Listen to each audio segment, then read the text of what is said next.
Glória a Deus. Nós vamos abrir as nossas Bíblias no livro de Jó. Glória a Deus, aleluia. Glória a Deus, aleluia. No capítulo 1, no versículo 6. Livro de Jó. No capítulo 1, versículo 6.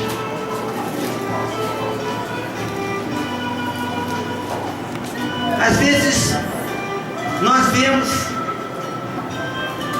que a nossa vida ela é cheia de problema, ela é cheia de luta, é cheia de espinho.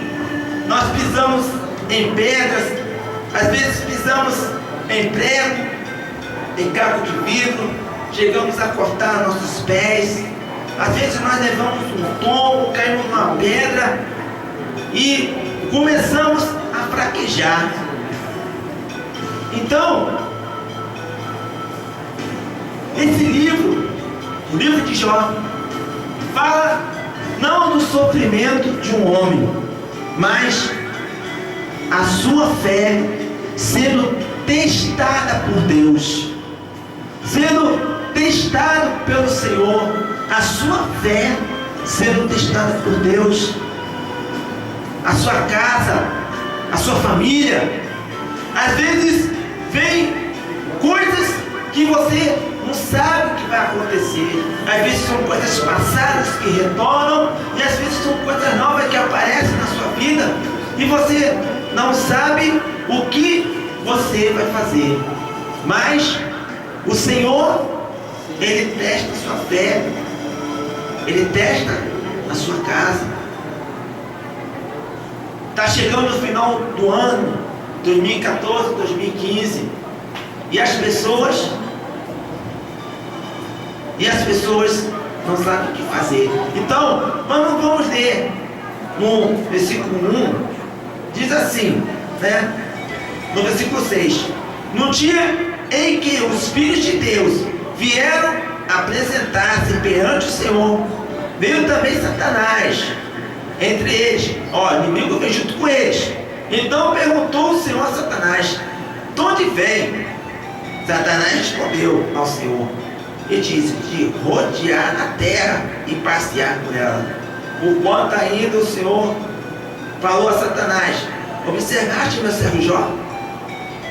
Porque ninguém há na terra semelhante a ele, homem íntegro e reto, temente a Deus e que desvia do mal. Podemos assentar em nome de Jesus. Glória a Deus. O Senhor, olha só como é que são as coisas. A sua vida, né? Às vezes as pessoas falam: mas eu sou íntegro perante o Senhor. Eu oro perante o Senhor. Eu não erro, eu não peco, eu não falo mal do vizinho. Mas o inimigo, ele é astuto. O inimigo, ele arma ciladas, ele arma artimanhas. Vamos dizer que ele está ali jogando o xadrez. O xadrez é um jogo de estratégia. É um jogo excelente, jogo de estratégia. Porque numa jogada você derrota o seu inimigo. Num movimento em falso, você consegue entrar na casa do inimigo e pegar a rainha. E é assim a nossa vida perante o Senhor. Às vezes na sua vida está indo tudo uma maravilha. Ano de 2014, só bênção, só bênção, só bonança. Você está lá com o seu barquinho lá, nada de mar revoltado, nada de luta. O irmão chega na igreja: irmão, glória a Deus, é só vitória. Eu oro ao Senhor, o Senhor me responde. Eu oro ao Senhor, o Senhor dá isso. Olha aquilo, Senhor. E alguém do lado está lá ouvindo. Aí o que acontece? Como aconteceu com Jó. Deus, todo orgulhoso, né? O Senhor sente orgulho. Deus sente orgulho do teu servo. Viste meu servo Jó, homem íntegro, Ele procura sempre fazer o bem, procura sempre estar no mal. Aí o que é mais abaixo, o que o inimigo faz? Então fazer o seguinte, vamos pôr ele a teste então. Vamos botar na linguagem de hoje. Já chega assim, então tá bom então, senhor, vamos fazer o seguinte, vamos dar uma prova para ele. Tira tudo que ele tem. Vamos lá. Primeira prova, veio, tornado, matou seus filhos. Jó está lá, firme. Se fosse no dia de hoje, perdeu um parente, a pessoa, ai meu Deus, eu quero jogar debaixo do ônibus, eu quero me suicidar, vou fazer isso. Aí, o senhor mulher foi lá de novo, viu? Olha lá, você foi lá, não toca na alma dele, mas em tudo você pode tocar. Passou a primeira prova, a segunda prova, não tira tudo que ele tem, tirou o dinheiro dele. Ficou a família. Agora tira a família, tira os filhos. Ó, como é que o inimigo é sujo. Ele primeiro, ele tirou o quê? Tirou o dinheiro. Vida financeira. Segundo, ele veio destruir a família. A família é o quê? É a coisa mais preciosa que Deus tem na terra. Um homem sem família, ele fica triste. Mas quem dera se eu tivesse a minha esposa. Quantas pessoas, Senhor, eu podia estar perto da minha esposa, podia estar perto do meu filho, perto do meu pai e da minha mãe. Eu estou aqui na rua largado. As pessoas se arrependem. Até a mulher mesmo, ela se arrepende de não ter um companheiro. Mas eu brigava, eu discutia com o marido, mas ele estava sempre ali. Na hora da dificuldade, ele estava ali. Na hora da luta, ele estava ali, sempre ajudando. Mas você não fala nada, mas o marido está ali, o companheiro está ali. Poxa, pelo menos. Aí acontece o quê? A mulher vai sair para a rua, fica aí, largada. Mas eu sou homem que não, tem mulher que larga a casa também, tem mulher que vai embora, mete o pé, vaza. É tanta luta, eu não aguento mais, e pum, vai embora. Dá uma louca nela, ela vai embora. Não é só um homem não. E aí, veio o inimigo, destruiu a família, matou os filhos. E Jó, ali firme, porque os filhos dele faziam churrasco, faziam isso, faziam bebedice. Jó ia lá, fazia um sacrifício, sacrificava pelo Senhor. Veio o terceiro teste de Jó, afetou a saúde dele. Jó teve um monte de doença, lepra. Ele virou, bem dizer, um homem sem casa, um homem sem herdeira. A única que não foi sacrificada foi a esposa dele. Às vezes, nós vemos aqui muitos pastores, muitos irmãos, a mulher de Jó é uma herege. A mulher de Jó falou que não pode se matar. Como é que uma mulher faz um negócio desse? Irmão, nós vemos, eu li um texto que o homem explicava, o amor da mulher de Jó era tão grande pelo seu companheiro, que ela não suportou de ver o seu companheiro ali naquele estado que ele estava. Antes, vamos dizer que Jó era um homem alto, um homem de uma estatura, um homem que é, vou dizer assim, de uma beleza, um homem que era saudável, né? Era acostumado a ver um homem trabalhador, ali um homem que se fugir, e de repente ela olha e vê um bagaço de um homem ali largado entre a cinza, cheio de doença, pegando um caco para coçar as suas coceiras, a sua doença, e ela fala para ele: olha, amaldiçoa o teu Deus e morra. E o que ela quer dizer? Eu não aguento mais você sofrendo, eu não aguento ver mais você aí largado. Tire a sua vida, amaldiçoa seu Deus. Mas Deus perdoou aquela mulher, porque Ele entendeu no seu sentimento, que no seu coração, que ela amava aquele homem. E às vezes nós vemos quantas mulheres que falam que amam o marido, né? E trama para matar ele. Por causa de quê? Quando ele tem dinheiro, a mulher vai trama para matar ele.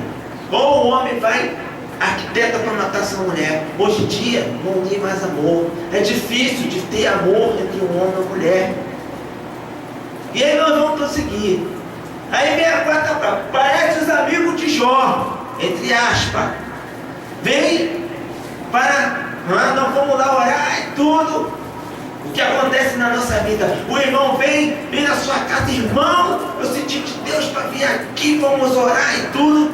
De repente a sua vida muda.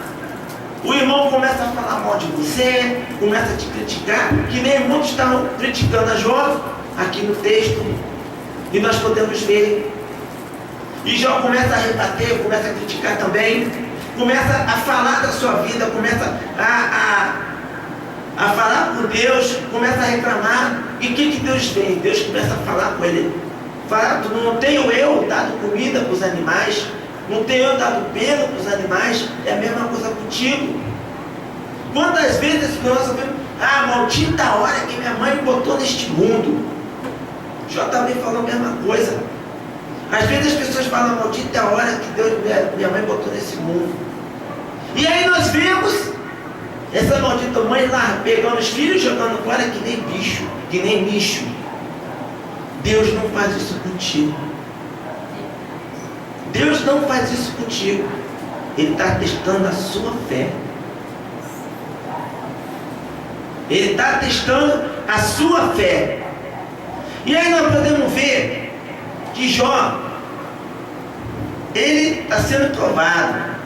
Ele está sendo ali tentado pelo inimigo. Mas a única coisa que ficou intacta da igreja, a única coisa que ficou intacta dele, a sua alma. O seu corpo estava sendo o quê? Destruído, mas a sua alma ficou intacta. Porque Deus falou assim, vá e faça o que tu quiseres, mas não encorte o seu dedo na sua alma. Para ver como é que Deus ama você. Deus, ele deu ordem para quem? O inimigo da nossa alma. Vá, faça o que quiser, mas não encorte na alma dele. Não tire a sua vida. Porque Deus quer colocar você a sua prova para ver o quanto é o grau da sua fé. O quanto é o grau da sua fé. Às vezes, as pessoas podem até passar aqui, aquela igreja ali só tem 3 pessoas. E a pessoa vai passar o primeiro ano, passa o segundo, passa o terceiro. Caramba, essa igreja ainda está aberta ainda. E passa o quarto, mas essa igreja continua aberta ainda. Até que um dia ele também vai para a casa de Deus. Por quê? Algo está incomodando ele. Poxa, por que essa porta está sempre aberta e as outras já fecharam? Por quê? Porque nós persistimos ao Senhor. Já entraram muitos aqui dentro. Entraram muitos. Querendo ajudar, como está aqui na palavra de Deus. Mas na realidade, só veio só para querer tomar. Para querer tomar. Por quê? Nós não tínhamos experiência. Hoje, nós temos experiência.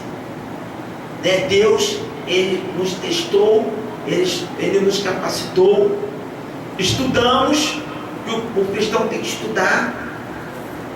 Mas por que a pessoa... porque você fez bacharel em teologia?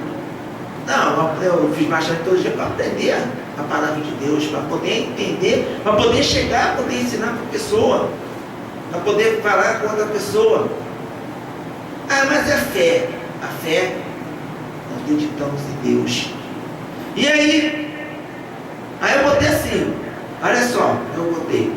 A pessoa acha que ela é forte. Ela é forte. Mas quando vem a tribulação, quando vem a luta, ela se torna fraca. Ela se abate. A sua fé está no grau máximo. E de repente, quando vem a luta, a sua fé está no grau fraco. Por quê? Você deixa a sua luta, você visualiza a sua luta. Mas aquela luta é muito grande. Mas você se esquece que você tem um Deus maior do que o seu problema. Não é a frase que botaram no carro. Conte para Deus o problema, o seu problema é pequeno perante o Senhor. É pequeno. E aí, Jó fala assim, olha só, ele diz assim: às vezes a pessoa não ouve Deus falar, não ouve Deus. Você ora, você ora, você ora, você ora, está ali orando, está ali buscando, mas você não ouve Deus falar com você. Sabe por quê?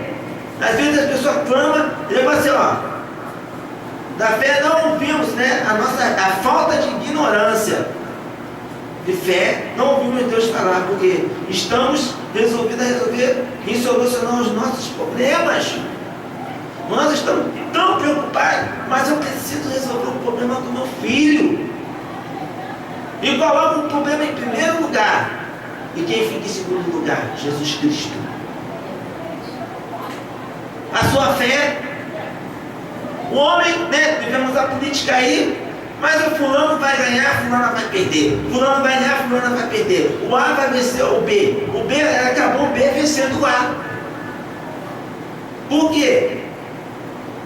Porque estavam presos, estavam achando que já eram campeões. Já ganhamos, tá todo mundo oba-oba. O que Deus fez? O que Deus fez? Deus fez Deus reverteu a jogada.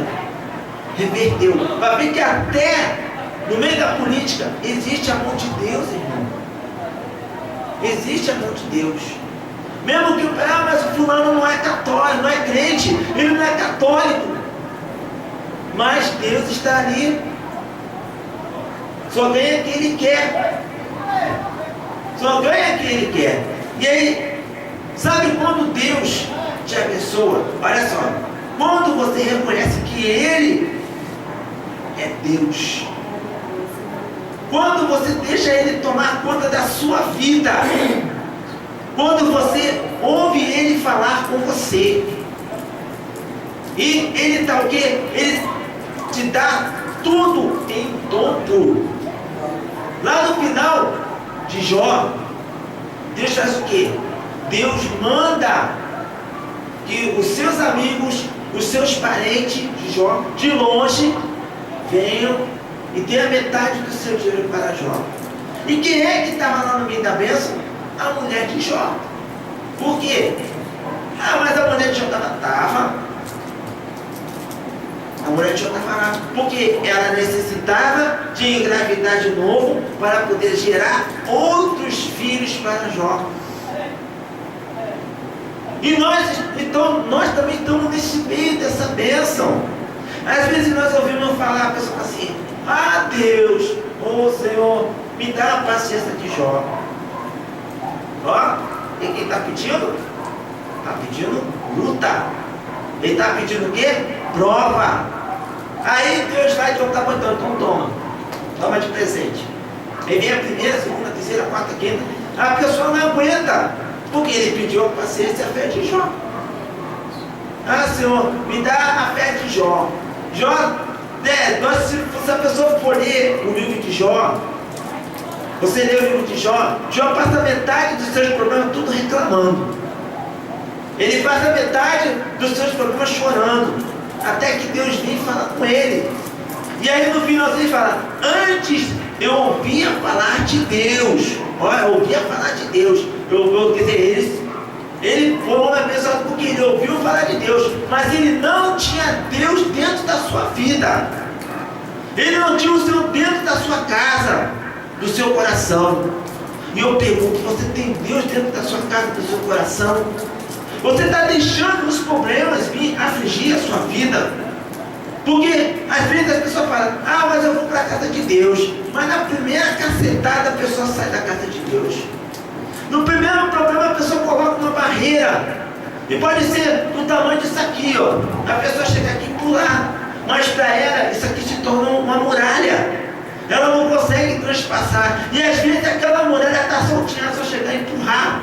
E a muralha cai no chão, ela pode passar. Mas qual é a dificuldade do povo de Deus? O povo de Deus, ele vê grandes dificuldades, ele vê grandes turbilhões. Às vezes é um revolto, a pessoa, irmão, olha, estou passando por uma tribulação muito grande, ora comigo. Mas primeiro, ele tem que pedir a Deus, não é ele chegar, irmão, vai no monte, irmão, ora por mim pela minha família. Aí da igreja, irmão, ora por mim pela minha família. Irmão, ora por mim pela minha família. Ele tem que chegar em casa. Irmão, olha só, você tem um Deus que você pode conversar. Você tem um Deus que você pode entrar na porta do seu quarto, fazer a oração que você quiser. Você sentar no quarto sozinho, você falar com Deus, porque Ele vai te ouvir. Ele vai te ouvir. Ele vai falar contigo através da palavra. Ou às vezes você vai escutar uma música, ou você vai escutar uma palavra no rádio, uma mensagem. Deus vai falar com você de qualquer maneira. Não é necessário você virar pedinte de oração. Irmão, ora por mim. Ora pela minha família. Ora pelo meu filho. Irmãos, vamos colocar a nossa fé em prática. Vamos exercitar a nossa fé. Nós vamos ter que colocar a nossa fé. Porque senão, alguém que sempre veio perante o Senhor vai vir junto. Como eu já disse, você tem tanto problema. Mas o meu problema, mas o inimigo veio. Irmão, às vezes não é o inimigo, às vezes somos nós que convidamos o inimigo a entrar na nossa vida. Porque nós achamos, não era para você fazer isso, mas você faz. E é aquele negócio que começa a dar errado, e vai dando errado, o inimigo vai, opa, eu já achei uma brecha, e vai e entra. É aqui que eu vou cair, é aqui que eu estou. Vamos ficar junto e misturado, eu vou começar a fazer a minha festa. Ele faz isso. E quando você ora ao Senhor, e quando você coloca Deus na sua vida, quando você coloca Deus na sua casa, quando você começa a enfrentar o inimigo, por isso que eu botei o tema de a guerra, enfrentando, né? É a guerra, foi uma introdução à guerra. Aí eu botei assim, por que a luta vem? Por que a luta vem? Por quê? Por que a luta vem? A luta vem porque nós arrumamos as lutas, nós arrumamos os problemas, nós seres humanos, que somos pecadores, arrumamos as lutas. Às vezes é uma discussão, às vezes é uma coisa, o inimigo vem, dá uma brecha, ele entra. Às vezes, o cara está ali, está lá ouvindo a música, a mulher vem, fulano, para fazer uma coisa, eu já falei para você vir fazer um troço ali. Aí o cara vai assim, poxa, aí começa a discussão. Um está com a pedra, outro vem estar com pedregulho, outro vem estar com paradigma, daqui a pouco outro vem estar com a madeira, ele vai estar com a perna de 3, daqui a pouquinho vem um com a pistola, outro com a metralhadora, aí vira uma guerra. Por quê? Vira uma batalha dentro de casa, e o inimigo só está assim, ó. Beleza, eu estou gostando. Né? E Deus fala o que para ele? De onde você vem? De rodear a terra. Por quê? Ele está observando, ele só está assim, ó, ele está observando quem ele possa tragar. Ele vê um cristão, aí vê um irmão lá, está todo fraquinho, aí vem pimba ele começa, irmão, passa por uma aqui, passa por uma dali, e começa a virar pedinte de oração. Viu? Irmão carente de oração. Em vez de ele dobrar o seu joelho, pedir forças ao Senhor, para que Deus aumente a sua fé, para que ele possa enfrentar a batalha, ele fica convidando outros que têm o mesmo problema, e às vezes pior do que ele, a dele é mínima, o outro irmão está pior ainda, o irmão está passando por mais vento do que ele, o dele é só um ventiladorzinho, o do irmão está passando um tornado, o irmão, coitado, o irmão está lá passando um problema, não está buscando orar por ele. Tudo bem que nós temos que orar um pelos outros, mas também você tem que dobrar o seu joelho, largar de ser preguiçoso, e dobrar o seu joelho para falar com Deus. Dobrar o seu joelho, mas eu não consigo. Você está dentro de casa, está louvando o Senhor, está lá cantando, está fazendo essa coisa, está lá cantando, está lá falando com Deus. Se você está lá na rua, ou você está num ponto de ônibus, fica sentado no ônibus falando com Deus. Às vezes você esquece até do ponto que você, porque você está tão ligado falando com o Senhor. Mas Deus não vai me responder não, irmão. Deus responde sim. Deus está te ouvindo. O que ele queria que Jó fizesse é que Jó reconhecesse que ele é o Senhor da vida dele. Aleluia. Que Jó agradecesse a ele. E Deus abençoa ele. E Deus quer te abençoar. Deus quer me abençoar. Aleluia. Não é só você que está com, às vezes tem problema não. Às vezes eu também tenho. Mas o pastor não tem problema. O pastor é ser humano. Pega um martelo, pega um martelo ou pega uma Bíblia e joga na cabeça para ver se não dói. Joga um troço, dá a cabeçada na parede para ver se você não vai ficar tonto. O pastor é ser humano, você é ser humano, você ainda não é espírito. Ah, mas os crentes, os cristãos, falam que não tem problema. Tem problema, tem luta. Mas nós temos um Deus que nos abençoa. Em nome de Jesus, amém? Vamos ficar de pé, em nome de Jesus. Glória a Deus.